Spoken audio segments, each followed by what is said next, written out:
Public broadcasting, that is radio and television broadcasting that is funded by government appropriations or viewer contributions, exists all over the world. But with apologies to my viewers from outside the U.S., this video is going to focus on American public broadcasting, which was officially established 50 years ago this week by the enactment of the Public Broadcasting Act of 1967. So, to mark that occasion, here are 5 invaluable things about public broadcasting. Number 1, it's home to educational programming. Most people who grow up in the United States have their most consistent exposure to public broadcasting as children. Now, that's less true now than it was in the past, what with the much greater multitude of media outlets that are available today than were available even just a single decade ago. But even so, some of the most popular children's educational programs are found on PBS, the national television public broadcasting outlet.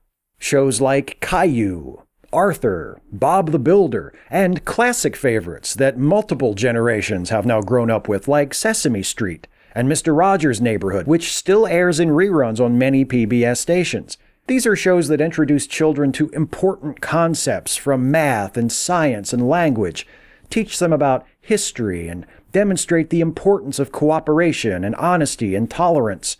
I know I'm grateful to the shows I watched on public broadcasting as a kid for helping to shape the person I grew up into. Public broadcasting is like an extra parent for some kids, complete with the passive-aggressive guilt tripping come pledge drive time. But let's focus on the positives here, because there are plenty of them.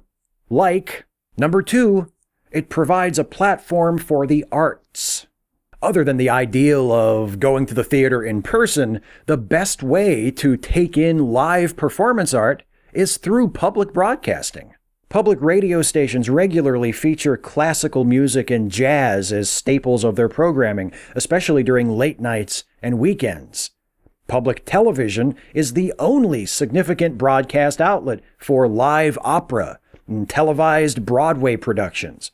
It also airs fascinating shows about art, such as Art 21, which examines contemporary artists, and American Masters, which presents biographies of culturally significant performers, writers, or filmmakers. Those shows focus on the arts as created and performed here in the United States, but public broadcasting also imports international programming, and in doing so serves another very important purpose. Number 3, it offers Americans a window to the world. Or a window to the United Kingdom. Anyway, the first British comedy I ever saw, I saw on my local public television station. It was Are You Being Served, by the way. The first episode of Doctor Who I ever watched was on my local public television station one late Saturday night. It was one of the old Tom Baker ones. I don't really remember it.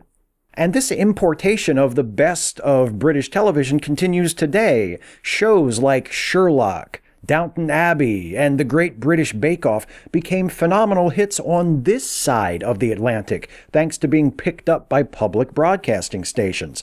2 of the long-running mainstays of PBS are Masterpiece, formerly Masterpiece Theatre, and its sister show, Mystery, which have been importing British TV for decades.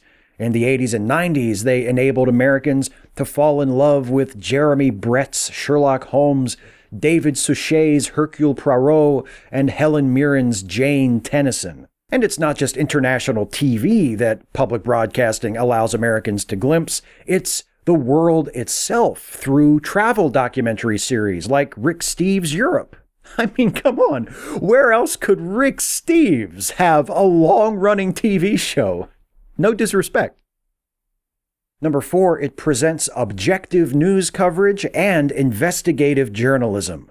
Unlike other media outlets, the Corporation for Public Broadcasting, the federally backed entity that distributes funding to public television and radio stations, is legally mandated to be objective, balanced, and apolitical when presenting stories about current events or controversial subjects. Under this mandate, PBS and its radio counterpart, NPR, have been home to some of the most outstanding journalism ever presented to a national audience. Flagship news programs like PBS NewsHour and NPR's Morning Edition and All Things Considered have won numerous industry awards, are regularly listed among the most trusted news sources, and serve as the primary news sources for millions of Americans every day. In addition to the daily news, PBS and NPR present long-form investigative journalism that is without peer in American TV and radio. Shows like Frontline and American Experience that feature in-depth examinations of pressing issues and recent and historical events. And This American Life, which explores the many facets of life and culture in the United States through journalism and personal essays. And don't let me forget to mention the science programs like Nova or Nature, or limited series like Carl Sagan's Cosmos, or the long-form documentaries of Ken Burns. Even in today's media environment, with the unprecedented proliferation of channels and streaming media platforms, there are shows on public broadcasting that you just cannot get anywhere else. And I know this is starting to sound like a pledge drive. I swear that it's not. But these are just some of the reasons why, when it comes to public broadcasting, number 5, it's a steal at its price. From the very beginning, public broadcasting has been attacked by conservatives as a waste of money. That's a terrible argument for 2 reasons. First, it's not that expensive. The U.S. government spends $445 million on public broadcasting annually. That's a lot of money to you and me, but weighed next to the total federal budget, it's practically nothing. The U.S. government spends over $700 billion annually on defense. It spends around 4 times the total annual public broadcasting appropriation on maintaining unused office space. Spending on public broadcasting amounts to around 0.01% of federal spending, and federal funds only make up a fraction of the operating budgets for most public TV and radio stations, hence the regular pledge drives. Second, look at what we get for our money.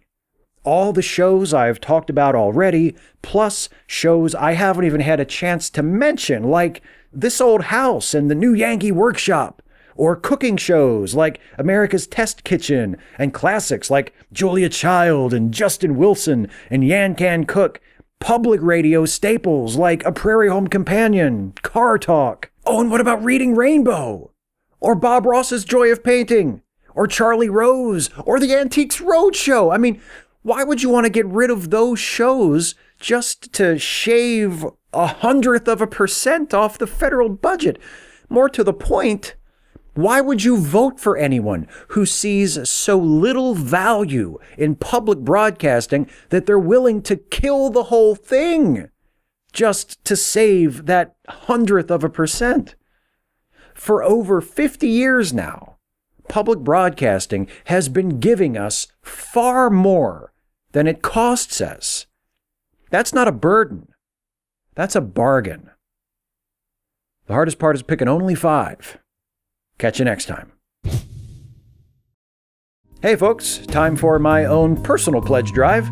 If you enjoyed this video, please like, share, and subscribe. And also, please consider helping me to make more videos like this one by supporting this channel through Patreon. It works a lot like public broadcasting. Actually, a small monthly donation, and it enables me to keep doing what I do. So if you want to become a part of that, you can go to patreon.com/Steve Shives to find out how. Thanks for watching.